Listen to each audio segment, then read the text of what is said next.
একসময় এই গানেই ভেসেছিল গোটা দেশ। সিনেমা তখন ছিল অনুভূতির উৎস, প্রেম ছিল পবিত্র। সে সময় জন্ম নিয়েছিল এক কালজয়ী সৃষ্টি, সুজন সখী।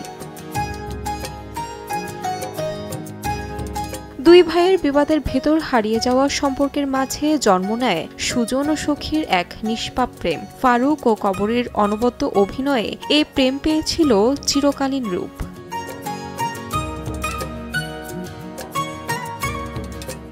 সিনেমাটির মাধ্যমে ফারুক হয়ে উঠেছিলেন গণমানুষের নায়ক, আর কবরী বাঙালির চিরচেনা সখী। চলচ্চিত্রটির সঙ্গীতেও ছিল অপার জাদু। আব্দুল আলিম ও সাবিনা ইয়াসমিনের কণ্ঠে গানগুলো পেয়েছিল জাতীয় চলচ্চিত্র পুরস্কার।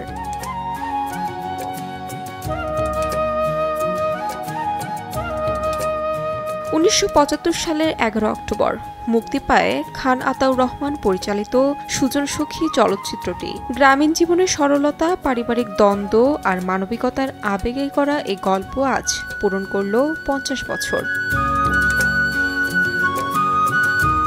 ২০১৭ সালে বাংলাদেশ ফিল্ম আর্কাইভের উদ্যোগে পুনরায় খুঁজে পাওয়া যায় চলচ্চিত্রটির একটিমাত্র কপি। ফারুক, কবরী কিংবা খান আতাউর রহমান আজ তারা কেউ বেঁচে নেই, তবুও সুজন সখী আজও বেঁচে আছে সংলাপে, গানে আর দর্শক হৃদয়ে।